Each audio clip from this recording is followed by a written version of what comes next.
Hello అండి, welcome back to special రుచులు. ఈరోజు వీడియోలో సొరకాయ పులుసుని చాలా సింపుల్గా టేస్టీగా చూపించబోతున్నాను. చాలా బాగుంటుంది. ఈ ఆలస్యం చేయకుండా ఎంతో సింపుల్గా క్విక్గా టేస్టీగా చేసుకునే ఈ సొరకాయ పులుసు తయారీ విధానం చూద్దాము. ముందుగా స్టవ్ మీద కడాయి పెట్టుకొని అందులోకి 2.5 టేబుల్ స్పూన్ల వరకు ఆయిల్ని యాడ్ చేసుకోవాలి. ఇందులోకి ఆయిల్ కాస్త ఎక్కువగానే పడుతుంది. ఇప్పుడు ఇందులోకి 1/2 టీ స్పూన్ మెంతుల్ని యాడ్ చేసుకోవాలి. కంపల్సరీగా మెంతుల్ని యాడ్ చేసుకోండి. ఈ మెంతుల ఫ్లేవర్తో ఈ పులుసు చాలా బాగుంటుంది అనమాట. ఇప్పుడు ఇందులోకి పోపుల్ని యాడ్ చేసుకోవాలి. 1/2 టీ స్పూన్ ఆవాలు, 1/2 టీ స్పూన్ జీలకర్ర, 1/2 టీ స్పూన్ పచ్చిశనగపప్పు యాడ్ చేసుకున్నాను. పోపు కాస్త వేగిన తర్వాత ఇందులోకి కరివేపాకు అలాగే 4-5 వెల్లుల్లి దంచి యాడ్ చేసుకోవాలి. పొట్టు తీయాల్సిన అవసరం లేదు. ఇప్పుడు ఈ పోపు అంతటిని చక్కగా ఫ్రై చేసుకోవాలి. పోపు కాస్త వేగిన తర్వాత ఇందులోకి 1 మీడియం సైజ్ ఉల్లిపాయ ముక్కలు, 3 పచ్చిమిర్చి ముక్కలు, రుచికి సరిపడా సాల్ట్ని యాడ్ చేసుకొని ఈ ఉల్లిపాయ ముక్కల్ని చక్కగా ఫ్రై చేసుకోవాలి. మనకందరికీ తెలిసిన విషయమే, సాల్ట్ వెంటనే యాడ్ చేయడం మూలంగా ఉల్లిపాయలు త్వరగా మగ్గిపోతాయి అన్నమాట.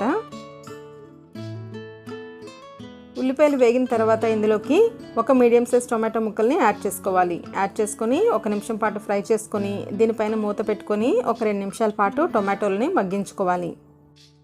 3 నిమిషాల తర్వాత మూత తీసి చూసినట్లయితే టొమాటోలు చక్కగా మగ్గిపోయాయి. ఇప్పుడు ఇందులోకి సొరకాయ ముక్కల్ని చిన్నవిగా కట్ చేసుకుని యాడ్ చేసుకోవాలి. ఇప్పుడు ఇందులోకి 1/2 టీ స్పూన్ పసుపుని యాడ్ చేసుకొని ఈ సొరకాయ ముక్కల్ని 2 నిమిషాల పాటు ఫ్రై చేసుకోవాలి.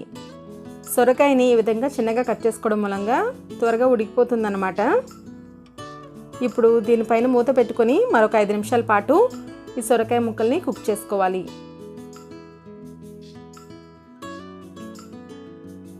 5 నిమిషాల తర్వాత మూత తీసి చూసినట్లయితే సొరకాయ 50% వరకు ఉడికిపోయింది.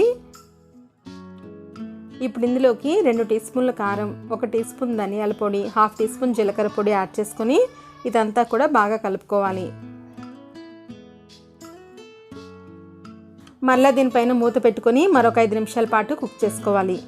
5 నిమిషాల తర్వాత మూత తీసి చూసినట్లయితే ఆయిల్ సపరేట్ అవుతుంది. అంటే సొరకాయ ముక్కలు చక్కగా కుక్ అయిపోయాయి అన్నమాట. ఇప్పుడు ఇందులోకి చింతపండు రసాన్ని యాడ్ చేసుకోవాలి. దీనికోసం నేను ఇక్కడ నిమ్మకాయ సైజ్ అంత చింతపండుని ముందుగా నానబెట్టి పెట్టుకున్నాను. ఆ రసాన్ని యాడ్ చేసుకోవాలి. అలాగే కొద్దిగా వాటర్ని కూడా యాడ్ చేసుకోవాలి. యాడ్ చేసుకొని మొత్తం అంతా కూడా ఒకసారి బాగా మిక్స్ చేసుకోవాలి. మిక్స్ చేసుకొని మూత పెట్టుకొని మరొక 5 నిమిషాల పాటు మీడియం ఫ్లేమ్లో కుక్ చేసుకోవాలి. 5 నిమిషాల తర్వాత మూత తీసి ఇందులోకి సన్నగా తరిగిన కొత్తిమీర యాడ్ చేసుకొని ఒకసారి బాగా కలుపుకోవాలి. ఇంతేనండి, సొరకాయ కర్రీ చేసుకోవడం చాలా సింపుల్ కదా. టేస్ట్ అయితే చాలా బాగుంటుంది. తప్పకుండా ట్రై చేయండి. మీకు గనుక ఈ వీడియో నచ్చినట్లయితే లైక్ చేయండి. మరిన్ని సింపుల్ అండ్ క్విక్ రెసిపీస్ కోసం నా ఛానల్ని సబ్స్క్రైబ్ చేసుకోండి.